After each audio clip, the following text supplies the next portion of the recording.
안녕하세요. 이시우TV의 이시우입니다.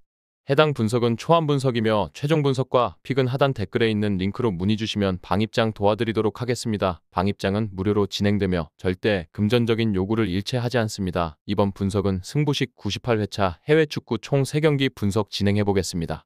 신시내티는 수비진이 안정적으로 역할을 수행할 때 항상 좋은 경기력을 발휘하는 팀입니다.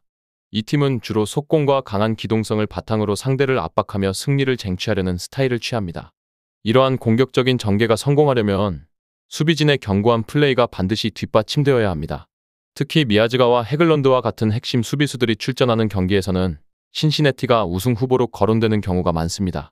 이들은 필라델피아를 상대로도 강한 경기력을 보여주었으며 이러한 강력한 수비진의 존재가 신시내티를 더욱 위협적인 팀으로 만들어줍니다. 필라델피아 유니언은 리그에서는 다소 기복 있는 모습을 보였지만 리그스컵에서는 안정적인 수비력을 바탕으로 인상적인 경기를 펼쳤습니다. 특히 마르티네즈가 볼란치 역할을 맡아 수비에서 1차 저지선 역할을 톡톡히 해내면서 팀 전체의 수비 조직력에 큰 기여를 하고 있습니다.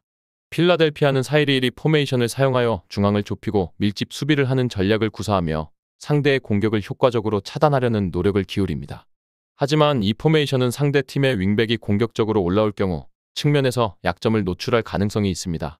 또한 마르티네즈가 경합 상황에서 다소 약한 모습을 보일 때 필라델피아의 수비가 흔들릴 수 있다는 점도 필라델피아에게는 우려할 만한 부분입니다.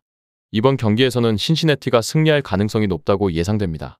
신시내티는 전체적으로 팀 밸런스가 잘 잡혀 있으며 특히 수비진이 안정감을 유지할 때 우승 후보다운 경기력을 보여줄 수 있습니다.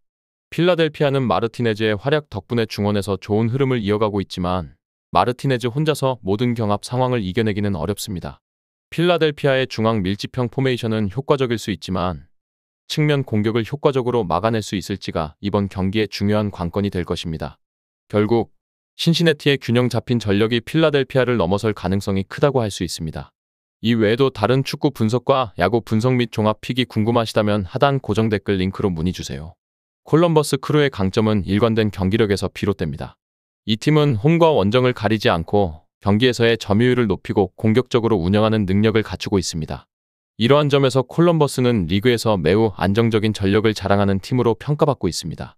특히 인터 마이애미를 상대할 때는 중앙에서의 점유율을 유지하기가 쉽지 않다는 점이 사실이지만 최근 인터 마이애미가 속공 위주의 경기 운영을 자주 택하면서 콜럼버스가 경기의 주도권을 잡을 가능성이 커졌습니다. 인터 마이애미는 최근 부스케츠를 센터백으로 이동시키면서 전술적으로 실리적인 접근을 선택했습니다. 이 변화는 매우 성공적이었으며 메시에 의존하지 않고도 안정적인 경기 운영을 이어가고 있습니다. 특히 콜럼버스를 상대로는 강한 면모를 보여왔습니다. 콜럼버스가 최근 4개월 동안 기록한 사패 중 하나가 바로 인터 마이애미와의 경기에서 나왔으며 최근 4번의 맞대결에서도 무패를 기록하고 있습니다.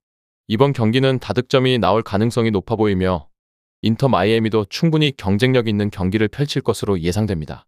이유는 그들이 실리적인 운영을 선택했음에도 불구하고 여전히 득점력을 유지하고 있기 때문입니다. 반면 콜럼버스는 인터 마이애미를 상대로 다소 고전하고 있지만 여전히 일정한 득점력을 보유하고 있어 핸디캡 배팅을 고려해볼 만합니다. 콜럼버스는 일관된 경기력을 바탕으로 득점에서 좋은 흐름을 이어가고 있으며 이 점이 이번 경기에서도 큰 변수가 될 수 있습니다. 따라서 인터 마이애미가 최근 상승세를 타고 있더라도 콜럼버스가 주도권을 잡고 경기를 풀어나갈 가능성도 배제할 수 없습니다. 두 팀 간의 맞대결은 팽팽한 흐름 속에서 다득점 경기가 될 가능성이 높으며 인터 마이애미의 실리적인 전술과 콜럼버스의 일관된 득점력이 어떻게 상호작용할지가 이번 경기의 승패를 가를 중요한 요소로 작용할 것입니다. 로스앤젤레스는 공수 양면에서 균형 잡힌 전력을 보유하고 있으며 팀 전반적으로 상당히 높은 평가를 받고 있습니다. 최근 토너먼트에서 지루가 합류하면서 그의 연계 플레이와 제공권에서의 강점을 팀에 더해줄 것으로 기대되고 있습니다. 하지만 로스앤젤레스가 가끔씩 3백 전술을 사용할 때는 다소 불안한 모습을 보일 때가 있습니다. 예를 들어 오스티너의 경기에서 3백을 가동하며 2대0으로 승리했지만 골키퍼 요리스가 맨 오브 더 매치를 차지할 정도로 상대의 공세를 막아내는데 큰 역할을 해야 했습니다. 이런 점에서 3백 전술이 완벽하지는 않다는 평가를 받을 수 있습니다. 반면 산호세는 네카사를 상대로 5대0 대승을 거두며 뛰어난 공격력을 보여줬습니다. 하지만 이러한 공격적인 성과에도 불구하고 수비와 미드필더의 장악력에서는 여전히 약점이 드러나고 있습니다. 로스앤젤레스와의 지난 맞대결에서도 이러한 수비 불안이 그대로 노출되어 2대6이라는 큰 패배를 당한 바 있습니다. 이에 언론은 산호세가 이번 경기에서도 로스앤젤레스의 공세를 막아내기 어려울 것이라는 부정적인 전망을 내놓고 있습니다. 이번 경기는 다득점이 나올 가능성이 높아 보이며 로스앤젤레스가 승리를 가져갈 가능성이 큽니다. 산호세의 공격력이 주목받을 만하지만 수비적인 측면에서 취약한 모습을 보이고 있어 로스앤젤레스의 공세를 효과적으로 차단하기 어려울 것입니다. 특히 지루가 합류하면서 로스앤젤레스의 공격력이 더욱 강화될 것으로 예상되며 산호세의 수비진이 이를 어떻게 감당할지가 관건이 될 것입니다. 다만 로스앤젤레스가 3백 전술을 사용할 경우 수비적으로 다소 불안한 모습을 보일 수 있다는 점은 변수로 작용할 수 있습니다. 이 전술이 성공적으로 운영되지 않을 경우 산호세에게 반격의 기회를 제공할 가능성도 존재합니다. 그럼에도 불구하고 전체적인 전력과 경기력의 우위를 고려했을 때 로스앤젤레스가 경기를 주도하며 승리할 가능성이 크다고 예상됩니다. 끝으로 정확한 배당 변동에 따른 실시간 추적과 최종 예측은 배팅 마감 직전까지 이루어져야 합니다. 위 부분을 참고하는 배팅이 아닌 더 근시적인 결과는 배당률 흐름의 변화 및 경기 시작 전 결장자 정보에 따라 변동될 수 있습니다. 함께 배팅으로 더 효율적인 승률을 만들고자 만들어낸 채널입니다.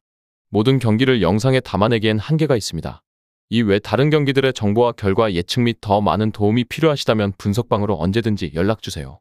최선을 다해 보이겠습니다.